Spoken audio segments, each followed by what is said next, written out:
I still remember the exact moment my entire world cracked apart. The rain was tapping softly against the apartment windows while I stood in the bathroom staring at two pink lines in my trembling hands. My heart was racing so fast I could barely breathe. I wasn't scared, not at first. I was happy, truly happy. For the first time in years, I felt like life was finally giving me something beautiful. I whispered to myself, "We're going to be a family." Ethan and I had been together for 4 years. We survived late rent notices, cheap dinners, broken cars, and endless promises about a better future. He used to hold my face in his hands and say, "One day we'll laugh about all this." I believed him. That night, I cooked his favorite dinner. Candles lit the tiny kitchen table while I sat there nervously twisting the edge of my sweater. When he walked through the door, exhausted from work, I smiled so hard my cheeks hurt. "I have something to tell you," I whispered. He looked worried at first, but when I placed the tiny baby shoes in front of him, his entire expression froze. For a second, the room went silent. Then he stepped back. Not forward, back. "What is this?" he asked coldly. I laughed nervously. "Ethan, I'm pregnant." But instead of happiness, I watched the color drain from his face. His eyes avoided mine like I had suddenly become someone he didn't recognize. "We can't do this," he muttered. My smile slowly disappeared. "What do you mean?" I asked quietly. He ran both hands through his hair and started pacing the kitchen. "This changes everything. I'm not ready for this. We barely survive as it is." "But we'll figure it out," I whispered, already feeling my chest tighten. Then he said the words that shattered me. "No, you'll figure it out." I felt my knees weaken. At first, I thought he was scared. I thought maybe he just needed time. But what I didn't know that night was that he'd already made his decision long before I told him about the baby. And by morning, the man I loved would completely disappear from my life. The next morning, I woke up alone. At first, I thought Ethan had gone to work early, but then I noticed his closet was empty, his charger was gone, his shoes were missing from the doorway, and on the kitchen counter sat a single folded note. "I'm sorry, I can't live this life." That was it. 4 years together, reduced to one sentence. I remember sinking onto the cold kitchen floor while tears blurred my vision. I kept rereading the note, hoping the words would somehow change, but they didn't. He was gone. For weeks, I barely functioned. I worked double shifts at the diner, hiding morning sickness behind fake smiles.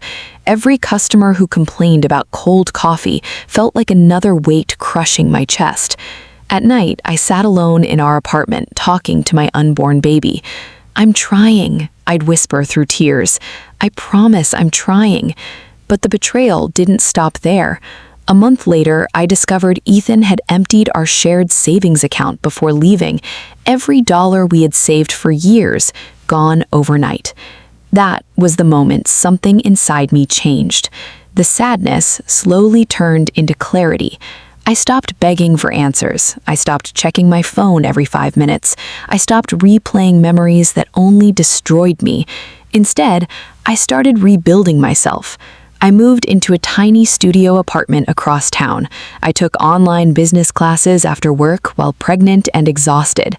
Some nights I cried from pure loneliness. Other nights I studied until sunrise because failure was no longer an option. Then, one evening, everything changed again. One of my regular customers at the diner overheard me helping another waitress organize inventory problems. He quietly handed me his business card. "You're smarter than this place," he told me. That man owned a growing restaurant company. Within months, I was helping manage operations. A year later, I became one of the youngest regional managers in the company. Meanwhile, Ethan's life was falling apart. Mutual friends slowly revealed the truth. The woman he left me for had drained his money and disappeared.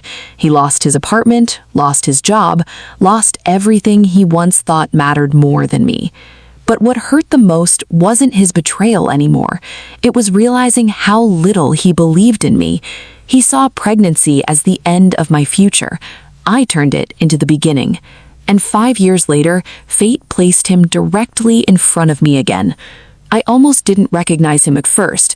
I was attending a company charity event at one of our newest restaurants when I saw a tired-looking man standing near the entrance in a wrinkled suit.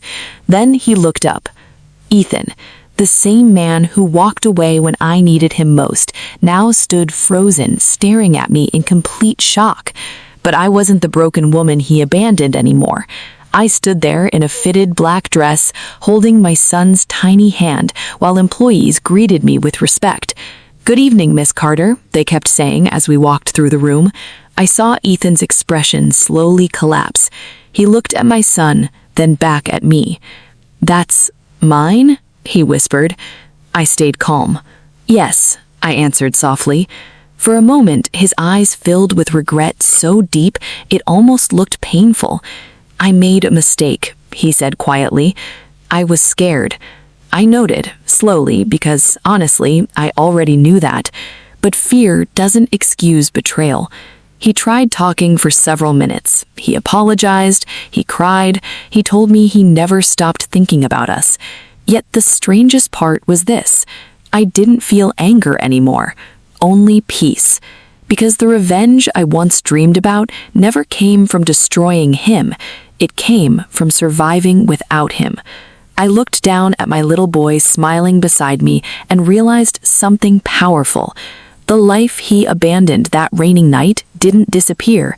She became stronger, and the baby he feared becoming responsible for became the greatest blessing either of us could have ever known. Sometimes the people who leave us believe they're walking away from something worthless, but life has a strange way of revealing the truth later. Because the woman he abandoned that rainy night didn't disappear, she became stronger, and the baby he feared becoming responsible for became the greatest blessing either of us could have ever known.